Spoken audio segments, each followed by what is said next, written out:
So Frank is convicted, sentenced murder, but that sentence commuted by the governor.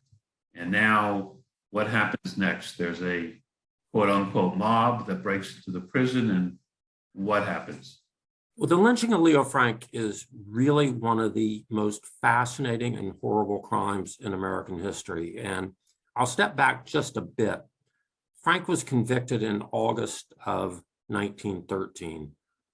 He was lynched in August of 1915, 2 years later. So it took 2 years for all the appeals courts to weigh in as this case eventually got to the United States Supreme Court. And there were many legal backs and forths, and Frank lost at every turn.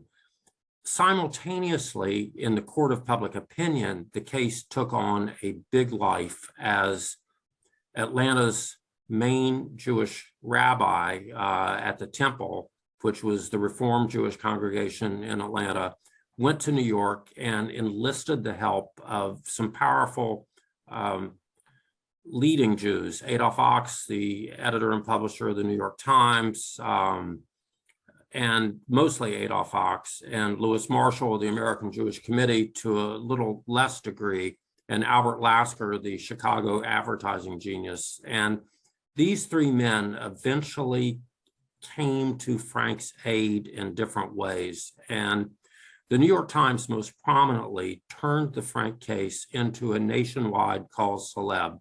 There were front page news stories about Frank every day beginning in 1914. And Ochs was particularly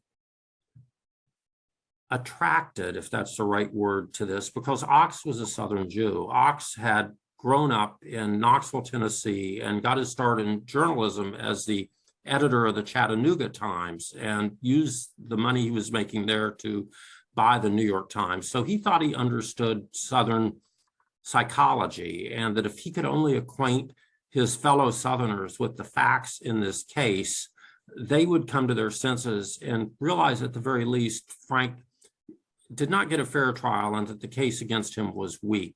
Well, au contraire, only 50 years after the end of the Civil War, for the North's biggest and most successful newspaper to begin publishing articles about this case every day and editorializing in Frank's favor every couple of weeks, provoked a backlash in Georgia.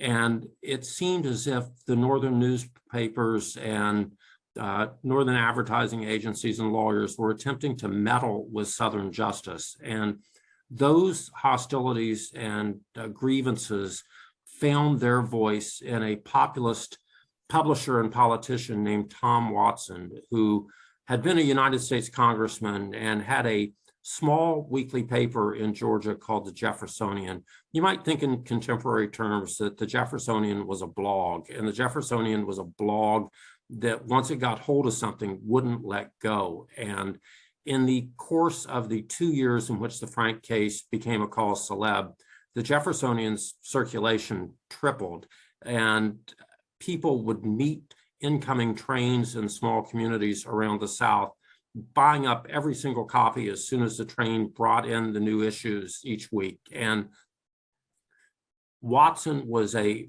ferocious and skilled lawyer himself and a polemicist, and he brought all of his verbal skills to bear and introduced true anti-Semitism into the story. And Watson would have said he was not an anti-Semite.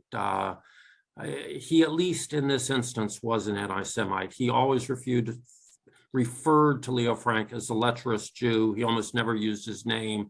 He delved into ideas about Jewish sexuality and the predation of educated Jews visited upon working class girls. He teased all these anxieties that are out of anti-Semitism 101 in Europe, but had never really been played in the United States this way.